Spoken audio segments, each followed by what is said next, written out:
So we've got a range of presentations. So we'll be starting with advanced care planning, how we as a professionals think of the advanced care planning, how do we do that for our patients, family members, but actually for ourselves as well. So that will be really interesting. And we're going to follow through different presentation about, I think Stephanie is, I'm going to introduce them as they go, but lovely selection. So Taig, can I ask you to come over and talk about advanced care planning, please? Thank you. Hello, my name is Taig. I'm going to talk you through my study on advanced care planning and palliative care staff that I did as part of my higher diploma in psychology and UCD. I'm sure most of you are somewhat aware of advanced care planning, so I'll just give a very brief overview. So it's all about planning future care and would usually involve reflections, discussions, and then sometimes more formal actions like creating advanced healthcare directives and assigning enduring power of attorney. There are a lot of benefits to ACP, but uptake and awareness are quite low. So only about 2% of community dwelling older adults reported discussing ACP with their healthcare professionals. So really, really low levels of engagement.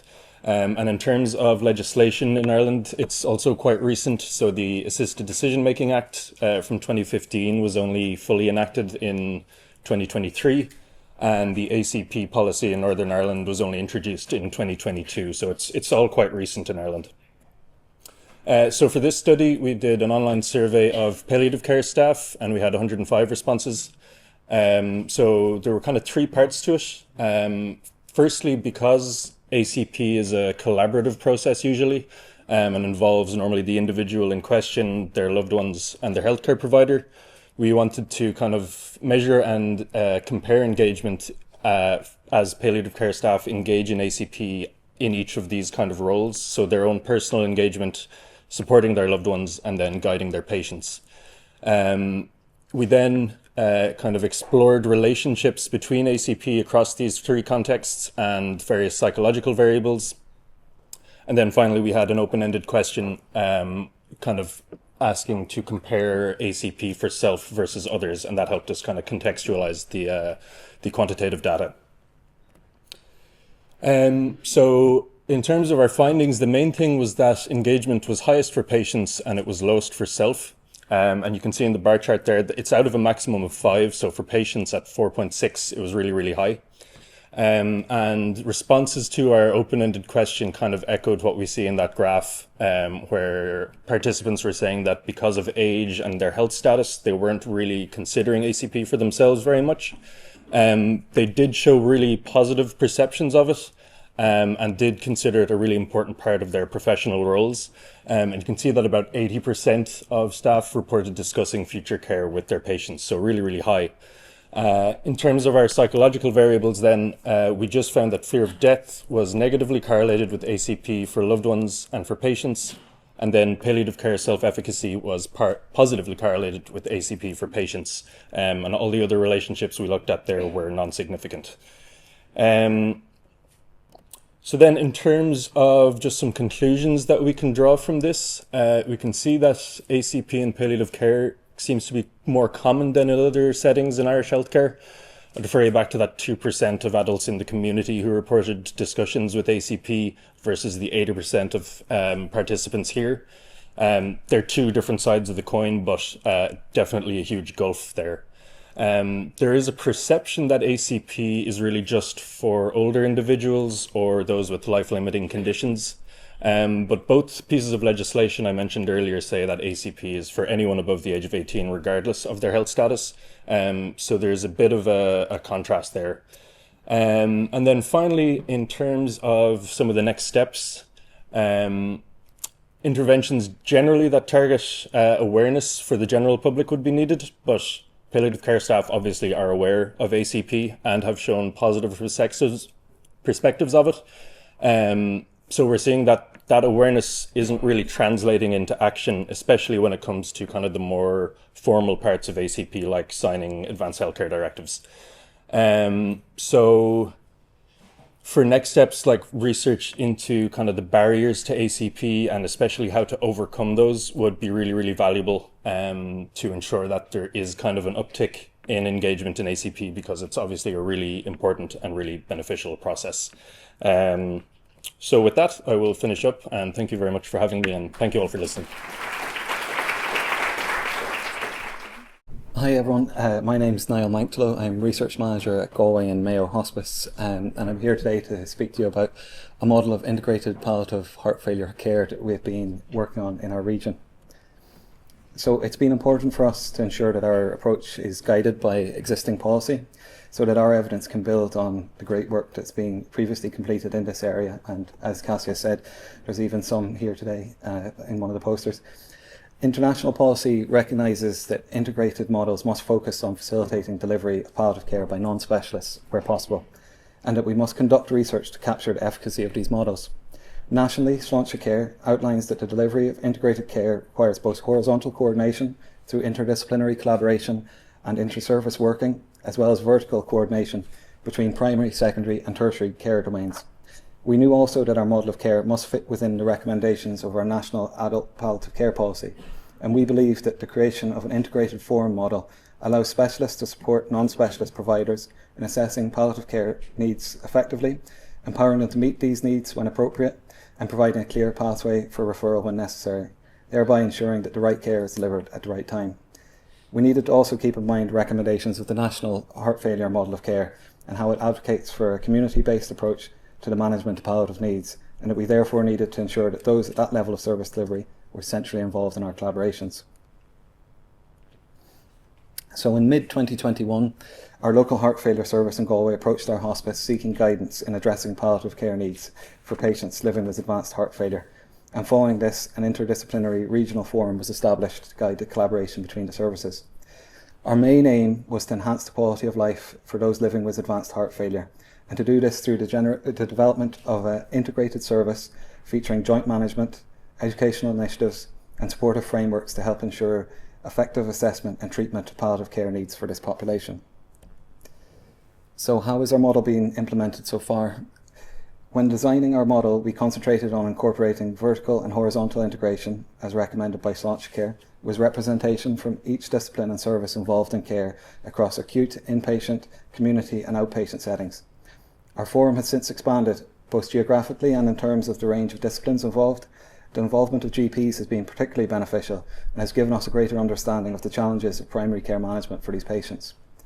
The foundation of our model is a bi-monthly joint multidisciplinary meeting focused on case discussion and reciprocal education.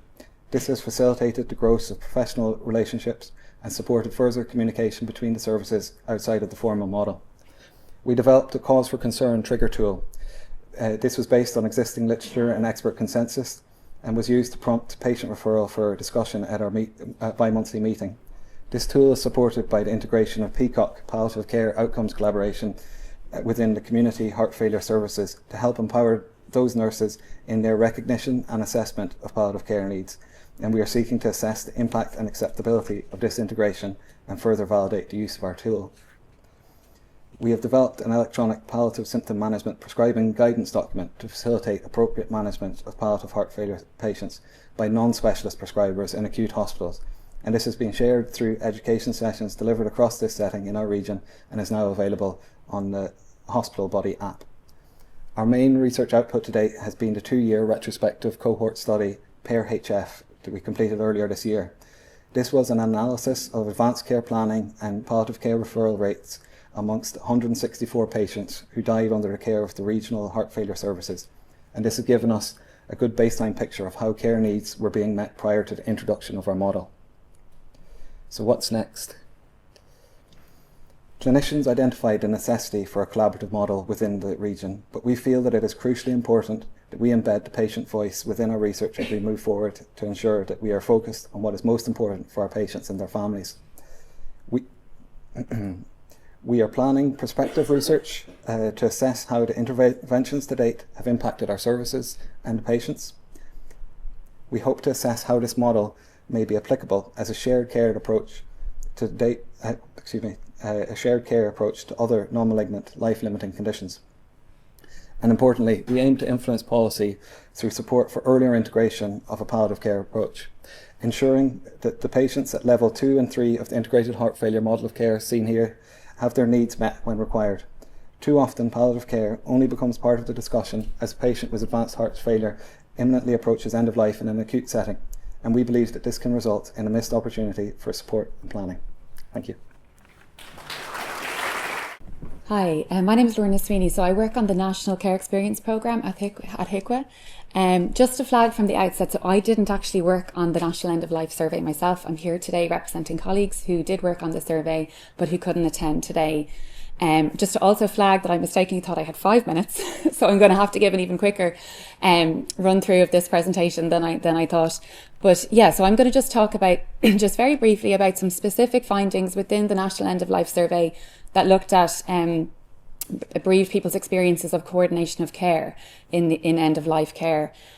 So many of you are probably very familiar with the survey already if you're working in the palliative care and end of life care area. It was published in 2024. The survey was part of the work of the National Care Experience Programme.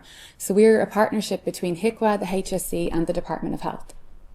And there was significant input to this survey from the Irish Hospice Foundation also, just to say that. So I don't have time to get into the development of the survey, but for those of you that are interested in reading more, there was a paper published on how it was developed, as it was the first national survey of its kind in Ireland. About the survey, the main aim of the survey really was to just identify areas of good experience and areas needing improvement in relation to end-of-life care, from the perspectives of those who experienced end-of-life care closely with the person who died.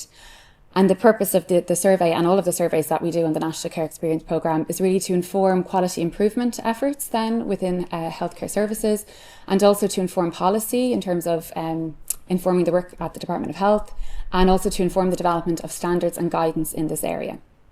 So there was 110 questions on the questionnaire, but not all were relevant to all participants.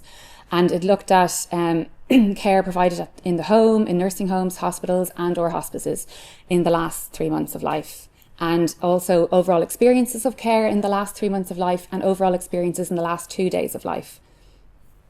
So the way it was done was that the people who were invited were people who had registered the death of a family member or friend where the death had occurred between September and December in 2022. So when looking at the findings, it's important to bear in mind that these deaths took place, and this end-of-life care experiences took place around the end of 2022. And the contact details of those who took part were sourced from the General Register Office. So just very quickly, there's a 48% response rate to the survey, which is relatively good for these kind of national surveys, and over 4,500 people took part. They were predominantly the son or daughter of the person who had died or their partner. So from the survey findings as well, it was clear that there was no typical pathway of care in end of life. People had received services in many different settings in the last few months of their life. Okay, so there were 2 specific questions on the survey that asked people about their experiences of coordination of care. So first of all, people were asked whether they felt there was good coordination between the different services and the healthcare staff who cared for their relative or friend in the last 3 months of life. So as you can see from this, less than half of people felt that there was definitely good coordination between the services, and almost a quarter of people felt that there was not good communication. So this was one of the lowest scoring questions in the National End of Life Survey. And there was a moderate relationship between this question and how people rated or how they felt about the overall experience of end-of-life care. Then the second question looked at it in the last 2 days. So it asked people, during the last 2 days of your relative or friend's life, did you feel there was good coordination between healthcare staff?